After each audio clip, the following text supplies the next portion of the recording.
ఎవడు ఎంత అందమైన వేషం వేసినప్పటికీ కాలం వాడి నిజస్వరూపాన్ని, గుణాన్ని ఎప్పుడో ఒకప్పుడు ఏదో విధంగా బయటపడేలా చేస్తుంది. చుట్టూ ఉన్న జనాలు దిగజారుతున్నప్పుడు నీ విలువలతో నువ్వు నిలబడితే చాలు. నువ్వు చాలా ఎత్తులో ఉంటావు వాళ్ళకంటే. నీవు అహంకారులను ప్రశ్నలు అడగవద్దు, మూర్ఖులకు సమాధానం చెప్పవద్దు. నీకు రెండూ ప్రమాదమే, ఇద్దరికీ మౌనమే సమాధానం. నీ కష్టాలు నీకు కష్టంగా ఉంటాయి, కానీ ఎదుటివారికి కాదు. అందుకే ఎదుటివారు నీకు ధైర్యం చెప్పడం కంటే నీకు నువ్వే ధైర్యం చెప్పడం అలవాటు చేసుకో. ఏమీ తెలియని జంతువులు విశ్వాసంగా ఉంటున్నాయి, కానీ అన్నీ తెలిసిన మనుషులు మాత్రం నమ్మించి నట్టేట ముంచుతున్నారు. మనం మేలు చేసిన వారు మనకు తిరిగి మేలు చేస్తారని అనుకోవడం మన భ్రమ. గుర్తుంచుకోండి, ఏ దీపం ఆరిపోకుండా చెయ్యి అడ్డు పెడతామో అదే దీపం ఒక్కొక్కసారి మన చేతులను కాల్చుతుంది. జీవితంలో కష్టాలు ఎన్ని ఉన్నా చింతిస్తూ ఉంటే మరిన్ని పెరుగుతాయి. శాంతంగా ఉంటే కాస్తంత తగ్గుతాయి. ఓపిగ్గా వేచి ఉంటే పోనే పోతాయి. ఈశ్వరుణ్ణి నమ్ముకుంటూ ఎదిరిస్తే సుఖాలుగా మారతాయి. మీరు ప్రతిరోజు తృప్తిగా నిద్రించాలనుకుంటే ప్రతి ఉదయము ఒక చక్కటి సంకల్పంతో నిద్రలేవడం అలవాటు చేసుకోండి. నువ్వు దాచుకున్న కోట్ల డబ్బు కంటే నీకోసం అమ్మ దాచుకున్న ఆకలి విలువ చాలా ఎక్కువ. అహాన్ని అవసరాల కోసం వాడి అనుబంధాల కోసం వీడాలి.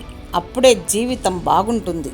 కూతురు మీద తండ్రి చూపించినంత ప్రేమ ఈ ప్రపంచంలో ఎవ్వరూ చూపించలేరు. భార్య తన భర్తకు మహారాణి కాకపోవచ్చు, కానీ కూతురు మాత్రం తండ్రికి ఖచ్చితంగా మహారాణి. అందం చూసుకొని మురిసిపోతే అదే అందం నిన్ను ముంచినప్పుడు తెలుసుకుంటావు. అందం కన్నా మనసు ముఖ్యమని. అన్నది మాటే కదా, ఏమవుతుంది అని తేలికగా తీసుకోకు. ఎందుకంటే నరం లేని నాలుక అన్న మాటకి నరాలన్నింటికీ జీవం పోసే గుండె గాయపడుతుందని గుర్తుంచుకో.